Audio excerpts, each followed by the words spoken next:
ایک بات بڑی ضروری ہے، وہ میں نے آپ سے ضرور کرنی ہے۔ ایک آیت ہے قرآن پاک کی سورت بقرہ پہلا سپارہ آیت نمبر 120۔ اللہ تعالیٰ نے ایک حد بیان کر دی، فرمایا وَلَن تَرْضَىٰ عَنْكَ الْيَهُودُ وَلَا النَّصَارَىٰ حَتَّىٰ تَتَّبِعَ مِلَّتَهُمْ۔ فرمایا یہ یہودی اور عیسائی تم سے ہرگز راضی نہیں ہوں گے۔ یہ قرآن ہے اور سادہ ترجمہ تفسیر کی بھی ضرورت نہیں۔ یہ معاہدے کر لیں، محبت کے وعدے کر لیں، یہ تم سے راضی نہیں ہوں گے۔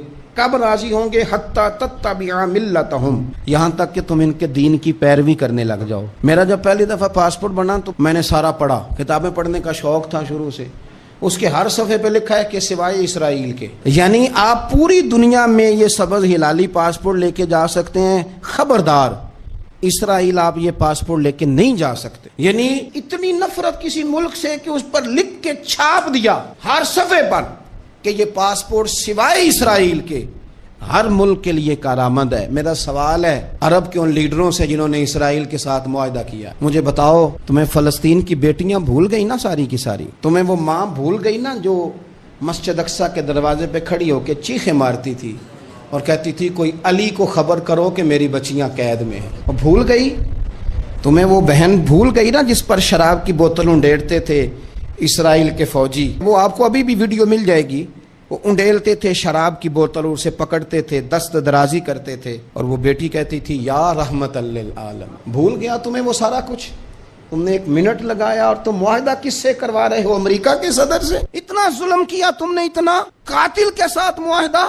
کیا سمجھتے ہو فلسطین والوں کا کوئی والی وارث نہیں؟ سنو، میرے رسول کریم صلی اللہ علیہ وسلم نے فرمایا میرا کوئی مالدار امتی دنیا سے چلا جائے پیسے جائیدادیں چھوڑ کر، نبی پاک صلی اللہ علیہ وسلم نے فرمایا مسلمان ایک جسد واحد کی طرح، ایک جسم کی طرح، ایک حصہ تکلیف میں ہو تو دوسرا اس کی درد محسوس کرتا ہے۔ انسان کے وجود کے اندر سب سے قیمتی اس کا دماغ ہوتا ہے، اسی سے سوچتا ہے، اسی سے وہ عمل کرتا ہے، اسی سے منصوبہ بندی کرتا ہے، اسی سے وہ مومن ہوتا ہے، اسی سے معاذ اللہ کافر ہوتا ہے۔ اور وجود کے اندر جس کو درجے کے لحاظ سے بولنے میں بعض اوقات کم درجہ سمجھا جاتا ہے وہ پیر ہوتے ہیں۔ اور تو میری ٹھوکر کے بھی قابل نہیں، میں تجھے جوتے کی نوک پہ، پیر کی نوک پہ بھی نہیں سمجھتا۔ ہم یہ کہتے ہیں محاورتاً کہ تو پیروں کے قابل بھی نہیں، یعنی سب سے اعلیٰ درجہ دماغ کو دیا، دل کو دیا، اور سب سے ہلکا درجہ پاؤں کو دیا۔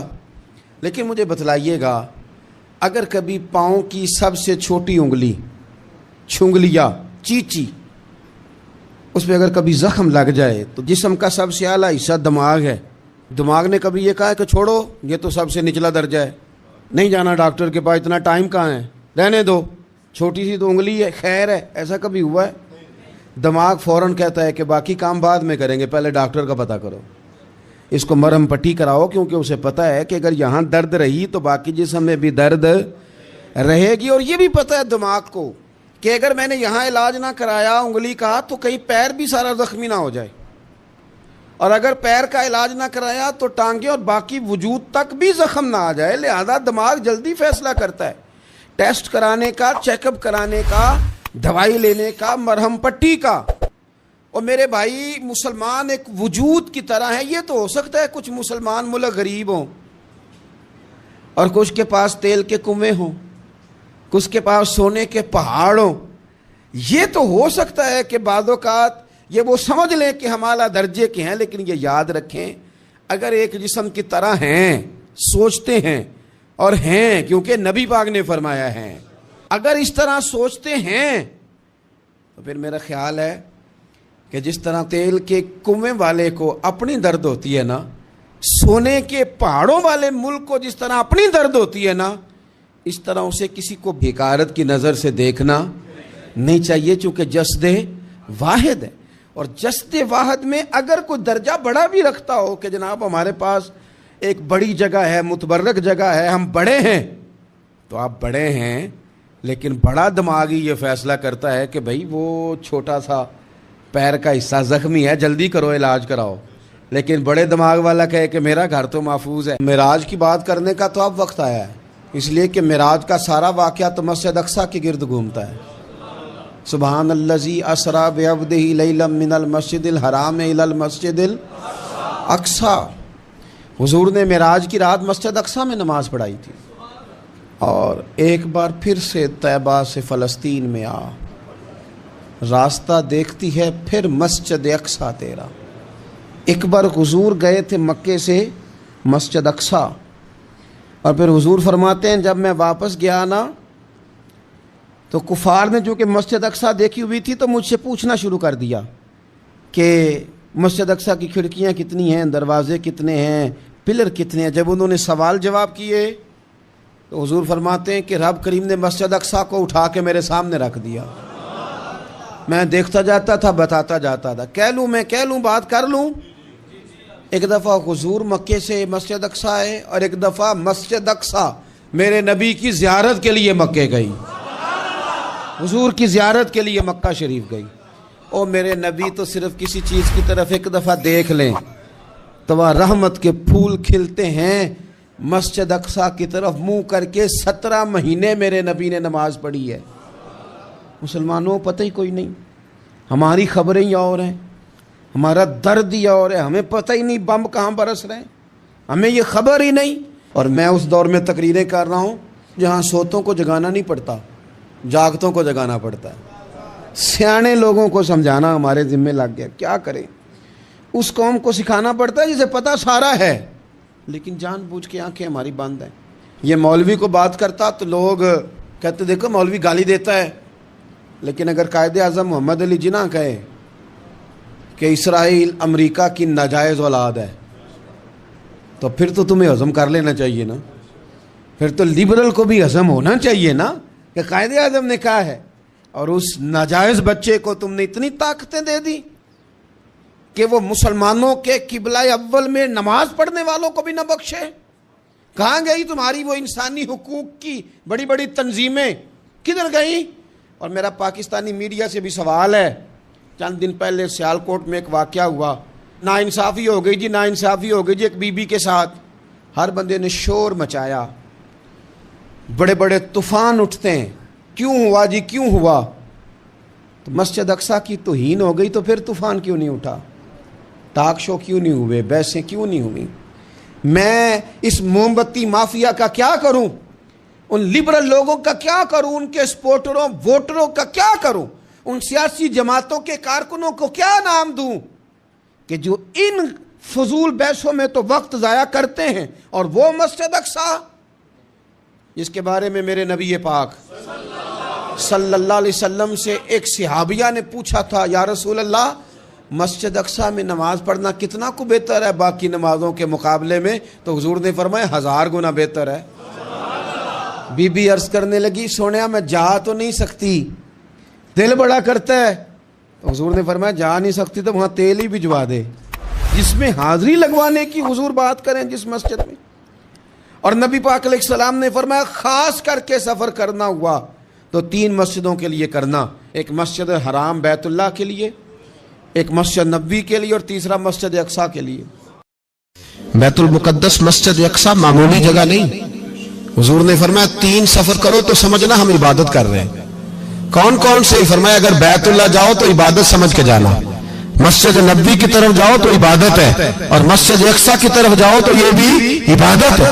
اور فرمایا مسجد اقصیٰ میں جس نے ایک نماز پڑھی اسے 25,000 نمازوں کا ثواب ملے گا۔ اور میرے رسول پاک نے یہ وہ مسجد ہے جس کے ساتھ معراج شریف جڑا ہوا ہے۔ قرآن پاک نے کہا کہ اس مسجد میں سبحان الذی اسری بعبدہ لیلا من المسجد الحرام الی المسجد الاقصی۔ مسلمانوں قرآن کہتا ہے کہ تمہارے معراج کی شان رسول پاک کی مسجد اقصیٰ سے جڑی ہے۔ جس محبوب کو رب معراج کرائے تو مسجد اقصیٰ میں لا کے کرائے۔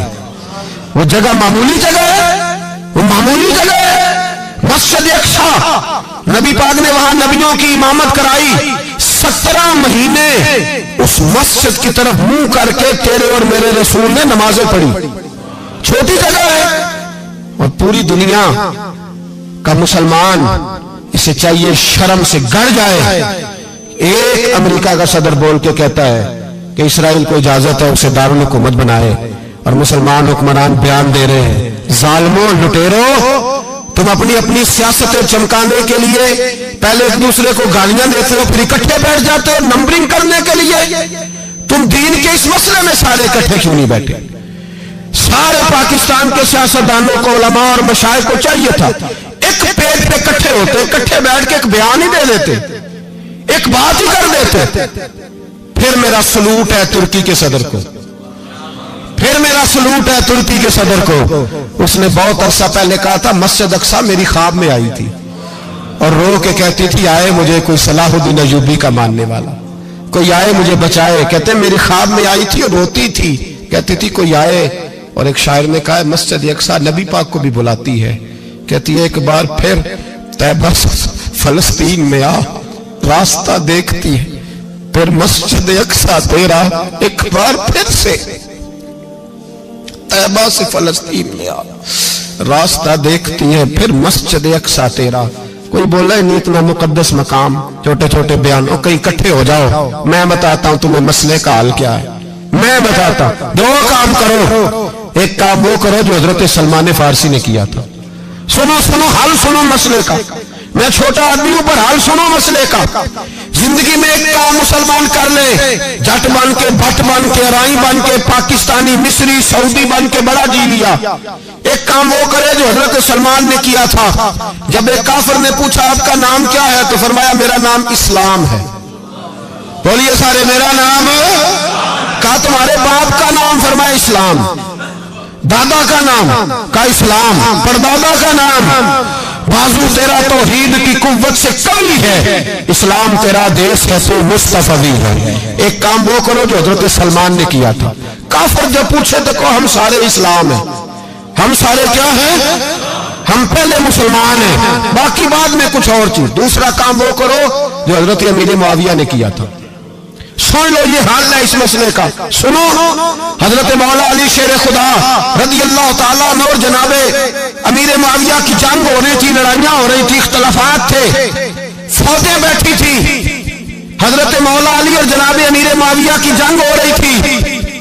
تو روم کے بادشاہ نے، عیسائی بادشاہ نے حضرت علی کو خط لکھا کہ میں تیرے اوپر حملہ کرنے والا ہوں۔ خط لکھا نا حضرت علی کو، تو جواب حضرت امیر معاویہ نے لیا۔ چاہیے تھا نا مولا علی جواب دیتے، حضرت امیر معاویہ بولے اور بول کے کہنے لگے اور روم کے کتے، ہم گھر میں جتنا مرضی لڑے، یہ نہ سمجھنا تو علی پہ حملہ کرے گا تو میں تماشا دیکھوں گا۔ فرمایا تو علی پہ حملہ کر تو صحیح، علی سپہ سالار ہوگا اور امیر معاویہ اس کا سپاہی ہوگا۔ گھر میں جتنا مرضی لڑے پر رسول اللہ کے نام پہ ہم اکٹھے ہو جایا کرتے، یہ رسول اللہ کا دین ہے، اس پہ ہم اکٹھے ہیں، یکجان ہیں۔ فرمایا علی سپہ سالار ہوگا اور امیر معاویہ سپاہی ہوگا، اکٹھے نکلیں گے اور کفر کو بتائیں گے کہ اگر تم مسلمانوں کی طرف دیکھو گے پھر ہم یکجان ہیں، پھر ہم بولیے پھر ہم گنبد خضرا کے سائے تلے ایک ہیں، ایک ہیں، ایک تھے اور ایک رہیں گے۔ اس لیے یہ دو کام اگر مسلمان کرے، دو کام، ٹھیک ہے اختلاف ہو گئے، بڑا کچھ ہو گیا، لیکن ان سے کہیں کہ جب تم آؤ گے تو پھر ہمیں علیحدہ نہیں پاؤ گے، پھر ہمیں تم اکٹھے پاؤ گے، اکٹھے میدان میں نکلیں گے۔ اور کوئی اتنی لمبی چوڑی بات نہیں، میں کیا کروں، میرا تو آئیڈیل بنتا جا رہا ہے طیب اردگان۔ عجیب بات ہے نا کہ اس کے پاس ایٹمی طاقت آپ سے کمزور ہے، آپ کی تگڑی ہے، اس کے پاس جو فوجی طاقتیں ہیں وہ اپنی جگہ پر، آپ کی فوجی طاقتوں کا لوہا مانتی ہے دنیا، لیکن پھر مجھے کہنے دو نا، میدان میں بندہ ایٹمی طاقت سے نہیں لڑتا، ایمان کی قوت سے لڑتا ہے۔ اور بول اٹھا ہے نا، کیا کر لیا اس نے اپنی پارلیمنٹ سے خطاب کیا ہے، مطالبہ ہے، علماء سے گزارش ہے، مشائخ سے گزارش ہے، ہر مکتبہ فکر کے آدمی سے گزارش ہے، علماء اور سیاستدانوں سے اپیل ہے کہ پارلیمنٹ کا مشترکہ اجلاس بلائیں، مشترکہ، اس میں ہر سیاسی جماعت کا لیڈر بیٹھے اور اکٹھے بیٹھ کے ان کو یہ میسج دیں کہ بازو تیرا توحید کی قوت سے قوی ہے، اسلام تیرا دیس ہے تو مصطفی، اور ان کو بتائیں کہ ہزاروں قومیں وجود میں آئیں، دہر میں خشک تر کے رشتے سے ہم نے بنیاد دوستی رکھی، یاد خیر البشر کے رشتے سے۔ مسلمان نہیں ہوتا۔ صلاح الدین ایوبی اپنے خیمے میں بیٹھے ہیں تو ایک بی بی آ گئی، اس قبیلے کا کوئی شخص مسلمان نہیں ہوتا، بی بی آئی، آگے کہنے لگی میرے 4 بیٹے جنگ میں کھو گئے، چھوٹے چھوٹے بچے، جنگ میں کھو گیا مل نہیں رہے، فوجیوں کو حکم دے مجھے میرے بچے تلاش کر کے دیں۔ صلاح الدین ایوبی نے جھٹ پٹ سر پہ امامہ باندھا، نیزہ پکڑا، سینے بند باندھا، اپنے جبے کو سمیٹا اور باہر کہنے لگی تو کدھر جا رہا ہے؟ کہنے لگا میں خود تیرے بچے تلاش کر کے دوں گا۔ صلاح الدین چند سپاہی ساتھ گلی گلی نکلے، گلی گلی فجر کے نکلے، اثر ہو گئی، تھک گئے، 2 نمازیں صحرا میں پڑھی، جنگل کے اندر پہنچے تو ایک کونے میں 4 بچے ایک جگہ ڈرے اور سہمے ہوئے بیٹھے ملے۔ صلاح الدین ایوبی اٹھا کے لائے، ماں کو کہنے لگے تیرے بچے ہیں۔ نکلا اس لیے تھا کہ میرے نبی نے فرمایا بچے جدا ہوں تو ماں کو درد بڑا ہوتا ہے، اور میرے رسول نے فرمایا تھا جب جنگ کرنے جاؤ تو کھیت برباد نہ کرنا، فصلیں تباہ نہ کرنا، بچوں کو ماں سے جدا نہ کرنا۔ فرمایا میں سوچ رہا تھا تیرے بچے کہیں میری وجہ سے جدا ہو گئے تو مصطفیٰ کو جواب کیا دینا۔ فرمایا تیرے بچے ڈھونڈ کے لایا ہوں۔ بچے ماں کے پاس آنے لگے تو ماں نے بڑے بیٹے کے منہ پہ تھپڑ مارا۔ کہتا اماں کیا ہوا؟ کہنے لگے تو نے سنا نہیں کہ دشمن کے بچوں کی اتنی حفاظت کرتا ہے، میرے پاس نہ جا، اس کے قدموں میں بیٹھ جا۔ جس نبی کے غلام اتنے سچے ہیں وہ نبی کتنا سچا ہوگا۔ بنو قریظہ اور بنو نذیر 2 محلے تھے یہودیوں کے۔ یہودیوں نے بڑی عہد شکنی کی تو نبی پاک صلی اللہ علیہ وسلم نے ان کو بے دخل کر دیا، مدینے سے نکال دیا، مدینہ منورہ سے۔ یہودی نکل گئے مدینہ طیبہ سے، تو جب وہ نکل کے جا رہے تھے تو ان کے مکان، ان کے باغ، ان کی جائیدادیں بچ گئیں۔ نبی پاک علیہ السلام نے انصار مدینہ کو پہلے بلایا۔ جاگ رہے ہیں نا آپ لوگ؟ پیسے آتے کسی کو برے لگتے ہیں؟ اب تو یہ بھی حلال حرام کی تمیز بھی اٹھتی جا رہی ہے۔ جائیداد، باغ، مال، علاقہ خالی ہوا ہے، وہ چلے گئے اور لوگ تو ڈھونڈتے پھرتے ہیں۔ اللہ خیر فرمائے، شاملہ ہر جگہ ملتی نہیں اب شہروں میں، وہ کس کس نے نام کرا لی، کدھر گئی ہے کوئی خبر ہی نہیں، خالی جگہ پڑی ہے۔ میرے نبی پاک علیہ السلام نے پہلے انصار مدینہ کو بلایا۔ حضور نے فرمایا انصاریوں، بہت بڑی جائیدادیں یہودیوں کی، بنو نذیر اور بنو قریظہ محلے خالی ہو گئے، میرا دل کرتا ہے وہ تمہیں دے دوں، اس لیے کہ تم نے اپنے مہاجر بھائیوں کے ساتھ بڑا تعاون کیا، جائیدادیں تم نے دے دی ہیں، مکانات دے دیے ہیں، بڑا کچھ تم نے دیا ہے، میرا دل کرتا ہے وہ تمہارے نام کر دوں۔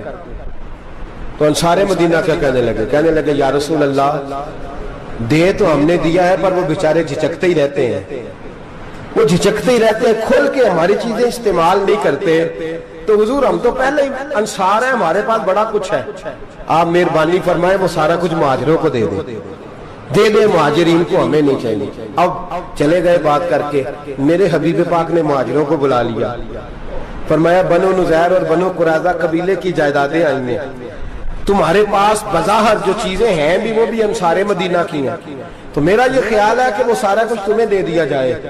ابو بکر صدیق رضی اللہ تعالیٰ عنہ کہنے لگے یا رسول اللہ صلی اللہ علیہ وسلم، ہمارے انصار بھائیوں نے ہمارے لیے دل تک کھول دیے ہیں، حضور انہوں نے ہر چیز بانٹ کے ہمارے سامنے رکھ دی ہے، ہم اتنے خرد غرض ہیں کہ سارا کچھ لپیٹ جائیں۔ کہ حضور ہمارے پاس جو مکان ہے وہ ہے، ہم کاروبار کر رہے ہیں، تجارتیں کر رہے ہیں، مزدوریاں کر رہے ہیں، ہم انشاءاللہ اور بنا دیں گے، آپ یہ ہماری طرف سے ہمارے انصار بھائیوں کو گفٹ کر دیں، آپ انہیں دے دیں۔ میرے حبیب کی آنکھوں میں آنسو آ گئے، میرے نبی پاک علیہ السلام رو پڑے، یا رسول اللہ آپ کیوں روتے ہیں؟ فرمایا تمہارا یہ بھائی چارہ قائم رہا تو اللہ اسلام کو بڑی قوتیں عطا فرمائے گا، اللہ طاقتیں دے گا اسلام کو، اگر تمہارا یہ رنگ قائم رہا، یہ انداز، میرے غلاموں تمہارے یہ طور طریقے، ایک بھائی کہتا ہے دوسرے کو، دوسرا کہتا ہے تیسرے کو۔ مسلمانوں کی نا ایک تعداد لڑتے لڑتے لڑتے لڑتے دور چلے گئی، تاتاریوں نے قید کر لیا، 4 مسلمان تھے، تبلیغ کرنے گئے، جنگ کرنے گئے، جہاد کرتے کرتے کافروں سے لڑتے لڑتے تاتاری قوم میں چلے گئے، وہاں قید کر لیے گئے تو سزائے موت کا حکم ہوا، 4 بزرگ تھے، سزائے موت کا حکم ہوا تو تاتاری بادشاہ جو تھا وہ بڑا خلاف تھا، بڑا سخت مخالف تھا مسلمانوں کے، اس نے کہا کہ ان کو جب پھانسی دینا نا مسلمانوں کو تو میرے سامنے دینا۔ اب 4 عالم ہیں، 4 صوفی ہیں، سفید داڑیاں، سر پہ امامے، پھانسی کا وقت آیا تو جو پھانسی گھاٹ ہے وہ ایک ہے، چاروں کو کٹھے پھانسی نہیں ہو سکتی، ایک کو کہا کہ ایک ایک کر کے ان کو پھانسی دو۔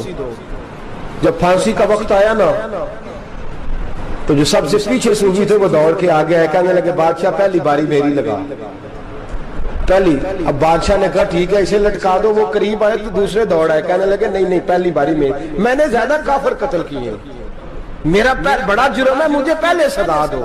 ان کو پھانسی دینے لگے تو تیسرے آ گئے, کہنے لگے نہیں یہ تو میرا قتل کرتا تھا, رستے میں بتایا کرتا تھا, ڈھونڈ کے میں بتلاتا تھا کہ یہاں زیادہ تعداد ہے, مجھے پہلے پھانسی دو. تیسرے کے ساتھ بات ہو رہی تھی تو چوتھا دوڑا آیا, کہنے لگا یہ رستے بتاتا تھا, یہ تبلیغ کرتا تھا, یہ سارا کچھ کرتا تھا, لیکن کہا یہ کہتے تھے چلو واپس چلتے ہیں, میں جانے نہیں دیتا تھا, میں کہتا تھا اور کافر مارنے اور علاقے فتح کرنے, میرا جرم بڑا ہے, مجھے پہلے پھانسی دو.